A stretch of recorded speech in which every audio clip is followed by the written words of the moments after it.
I've always been aware that there's a huge disconnect from where our food comes from and what we eat in general.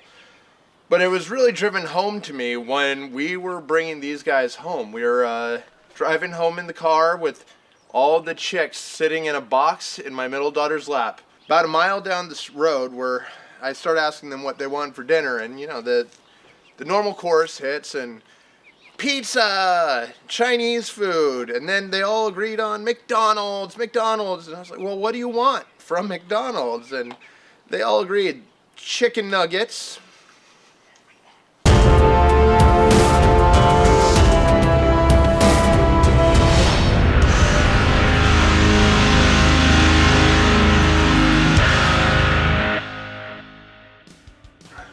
So I'm not perfect. There's been many a time where I've bought extra chicken breasts from the store with thoughts of grand plans of making this gigantic, wonderful meal for the family, and then the realities of having 4 different kids in various classes and a kindergartner and a toddler under one roof with 2 dogs and snake and chickens. Everything just kind of gets in the way, and the chicken winds up going bad in my fridge, and I just throw it away. It's really hard not to really think about that chicken because we just buy it in those styrofoam containers wrapped in plastic wrap, and it's just chicken. Getting these guys has really made me start to think about how low of a priority that the cooking of that chicken has gotten. Don't get me wrong, I'm never going to advocate eating any or cooking any kind of food that's gone bad. And of course, I'll still throw away chicken if it goes bad. But once you start spending some time with these really beautiful and quirky creatures, they all have wonderful personalities. It really starts to make you question where on your priority list the cooking of that chicken is. But I mean, it really brings up this moral quandary. I mean, how am I going to spend all this time caring for and raising these chickens, and then we're going to eat them? I mean, the same thing with the wheat. I'm going to spend every day taking care of it until I harvest it all, I grind it all up into flour, and then I cook it into buns. And I mean, really, that's not any different than the plan with these guys is.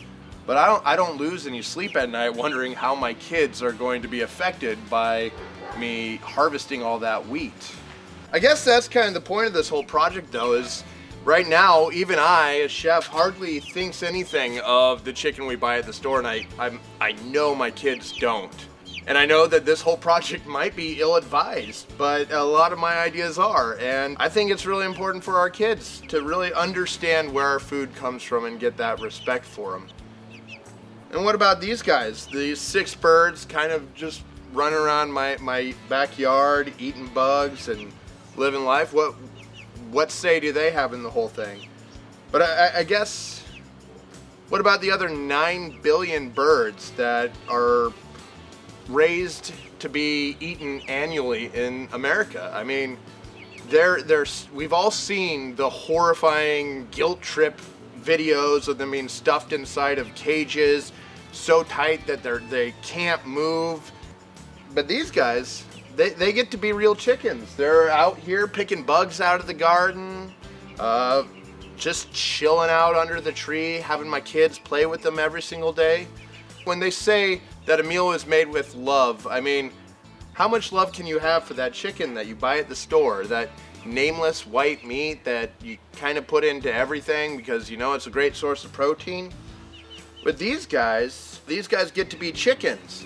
And in a sense, that whole made with love thing, I'm already cooking these chickens. Just like with the wheat and the tomatoes and all the other vegetables, every single decision that I make right now is going to affect the end products.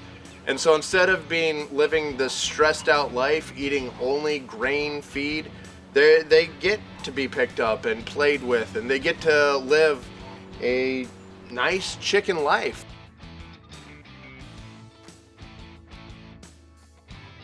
Now, I'd love to think that I'm going to be like Chef Alex Atala, just confidently striding up to a podium and dispatching these guys with very confident stroke of a knife, but It's actually going to be really hard, and I'm aware of that because I've already had to dispatch one of our chickens.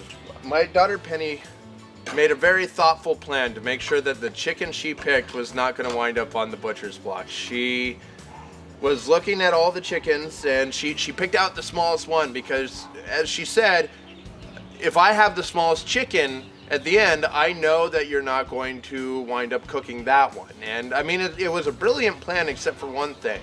She didn't remember that nature isn't all that nice. And in the animal kingdom, a lot of times the runt of the litter doesn't make it. And so 24 hours later, her chick was lying on its side, just gasping for breath, and we decided we'd finish it off quickly to end its suffering, and it was really hard to do.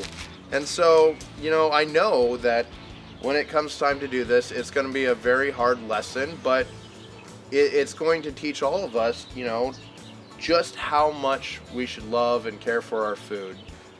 When we're this disconnected from our food, we lose all that respect for it, and we have some of the biggest food waste problems ever. So, when we say that our food is made with love, this is really what we mean. We're gonna love on these guys for the 6 months until it's time to make them into a sandwich, because they really are beautiful little creatures.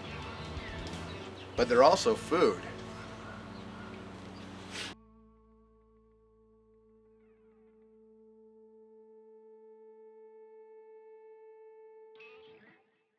Are you food? Am I gonna eat you? I'm gonna eat you. Ah!